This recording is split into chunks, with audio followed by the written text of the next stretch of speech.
कांग्रेस हुकूमत के जरिए पेश करदा सालाना रियासती बजट पर आज हफ्ते को तेलंगाना असेंबली में गर्मा गर्म बहस देखी गई।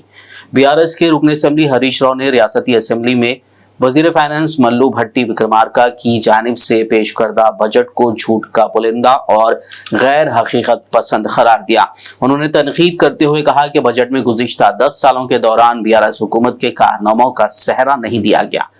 उन्होंने कहा कि जिस तरह बजट तकरीर की गई है यह वाज़ेह इशारा है कि हुकूमत अवाम को कुछ भी नहीं देना चाहती। उन्होंने कहा कि पेशरो हुकूमत को बदनाम करने की कोशिश में कांग्रेस हुकूमत अपनी नाअहली को छिपाने का काम कर रही है। 14లో మా ప్రభుత్వం అధికారం చేపట్టినప్పుడు తెలంగాణ రాష్ట్రం దేశ తలసరి ఆదాయంలో మనం కంపేర్ చేసినప్పుడు ఇతర రాష్ట్రాలతో కంపేర్ చేసినప్పుడు మనం 11వ స్థానంలో ఉన్నాం। కానీ మా 10 ఏళ్ల పాలన ఫలితం ఈ రోజు గోవా సిక్కిం లాంటి చిన్న రాష్ట్రాలు మినహాయిస్తే తలసరి ఆదాయంలో తెలంగాణ రాష్ట్రం దేశంలోనే నంబర్ 1 గా నిలపడం జరిగింది। అధ్యక్ష నేను అడుగుతా ఉన్న భట్టి గారిని తలసరి ఆదాయం ఇంత గొప్పగా పెరిగిందంటే 10 ఏళ్ల మా పాలన ఫలితమా 8 నెలల మీ పరిపాలనలో పెరిగిందా దయచేసి చెప్పాలని చెప్పి నేను కోరుతా ఉన్నా।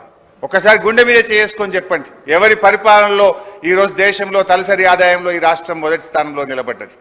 అధ్యక్ష 4.5 లక్షలు లేని జిఎస్డిపిని 14.5 లక్షల పైకి తీసుకుపోయింది మా బీఆర్ఎస్ పాలననా మీ 8 నెలల కాంగ్రెస్ పాలననా అని నేను అడుగుతా ఉన్నాను అధ్యక్ష। 2014లో దేశ జీడిపికి తెలంగాణ కాంట్రిబ్యూషన్ 4.1% అయితే ఈ రోజు అది 5% పెరిగిందంటే ఇది 10 ఏళ్ల మా శ్రమ ఫలితమా 8 నెలల మీ డ్రామా బట్టనా? స్పీకర్ గారు ఇంత పెరిగింది అంత పెరిగిందని సరే లెక్కలు నేను చెప్తా బుక్కులలో ఉంటుంది కుల్లం కుల్లా మీరు ఒక్క 10 నిమిషాలు టీ బ్రేక్ ఇవ్వండి। నేను బట్టి గారు పోయి అసెంబ్లీ ముంగట గన్ పార్క్ మీద రోడ్డు మీద నిలబడతాం।